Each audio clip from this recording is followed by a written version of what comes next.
নিরাপত্তা সংখ্যা থেকে শুরু হয়ে এখন বাংলাদেশের টি-20 বিশ্বকাপ যেন একেবারে কূটনৈতিক নাটকের মঞ্চ। আর সেই মঞ্চের নতুন খিলাড়ির নাম পাকিস্তান, যারা নিজেরাই বিশ্বকাপ খেলবে শ্রীলঙ্কায়, কিন্তু তারা এখন আয়োজন করতে চায় বাংলাদেশের বিশ্বকাপ ম্যাচ। ভারতে খেলতে না যাওয়ার অবস্থান কয়েকদিন আগেই আইসিসিকে জানিয়েছে বাংলাদেশ ক্রিকেট বোর্ড। সেই সিদ্ধান্তে এখনো অনড় বিসিবি। লিটন দাস, তানজিদ তামিমদের ম্যাচ শ্রীলঙ্কায় সরবে কিনা সেটা এখনো ঝুলে আছে। এই অনিশ্চয়তার মধ্যেই এসেছে নতুন একটা মোড়। বাংলাদেশের বিশ্বকাপ ম্যাচ আয়োজনের আগ্রহ দেখিয়েছে পাকিস্তান, আর খবরটি প্রকাশ করেছে পাকিস্তানি গণমাধ্যম জিও সুপার।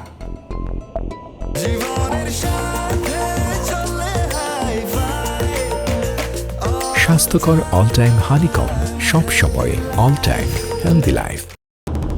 নাটকের শুরুটা হয়েছিল মুস্তাফিজুর রহমানকে ঘিরে। বিসিসিআই এর নির্দেশে কলকাতা নাইট রাইডার্স থেকে বাঁহাতি এই বাংলাদেশি পেসারকে বাদ দেওয়া হয়। দেশের মানুষের চাপেই এমন সিদ্ধান্ত নিতে বাধ্য হয় ফ্র্যাঞ্চাইজিটি। একজন আন্তর্জাতিক ক্রিকেটারকে নিরাপত্তা দিতে না পারার ঘটনাই ধীরে ধীরে বড় প্রশ্ন তুলে দেয়, ভারতে গিয়ে বিশ্বকাপ খেলা কি আসলেই নিরাপদ? আর সেই সংখ্যা থেকেই ভারতের বাইরে ম্যাচ আয়োজনের দাবিতে আইসিসিতে চিঠি পাঠানোর নির্দেশ দেন যুব ও ক্রীড়া উপদেষ্টা আসিফ নজরুল। তার নির্দেশে বিসিবি ইমেল করে আইসিসিকে। জবাবে নিরাপত্তা সংখ্যার নির্দিষ্ট জায়গাগুলো জানতে চায় আইসিসি। এরপর আসিফ নজরুলের সঙ্গে আবারও আলোচনা করে দ্বিতীয় দফায় বিস্তারিত ব্যাখ্যা পাঠায় বাংলাদেশ ক্রিকেট বোর্ড। পরিস্থিতির গুরুত্ব বুঝে বিসিসিআই এর সঙ্গে বৈঠকে বসার সিদ্ধান্ত নেন আইসিসি চেয়ারম্যান জয় শাহ। বিসিবি, আইসিসি আর বিসিসিআই ত্রিমুখী এমন শঙ্কা আর অনিশ্চয়তার মাঝেই দৃশ্যপটে আগমন ঘটে পাকিস্তানের। পাকিস্তান ক্রিকেট বোর্ডের একটি সূত্রের বরাত দিয়ে জিও সুপার জানিয়েছে, যদি বাংলাদেশের ম্যাচ শ্রীলঙ্কায় আয়োজন করা সম্ভব না হয় তাহলে পাকিস্তান সেগুলো আয়োজন করতে প্রস্তুত। তাদের দাবি, বিশ্বকাপ আয়োজনের মতো সব ভেন্যুই প্রস্তুত আছে পাকিস্তানে।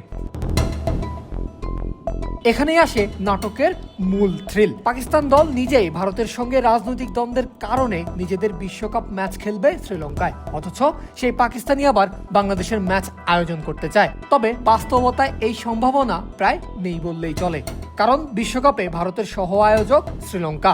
ভারতে ম্যাচ না হলে টাইগারদের বিকল্প গন্তব্য হবে একমাত্র শ্রীলঙ্কাই। তাছাড়া পাকিস্তান নিজেই যখন ঘরের মাঠে খেলতে পারছে না, তখন বাংলাদেশের ম্যাচ সেখানে হওয়াটা কার্যত অসম্ভবই বটে।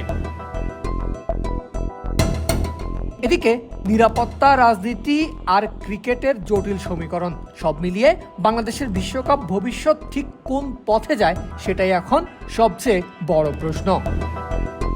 পারভেজ আল হাসান, ক্রিক ফ্রেন্জি।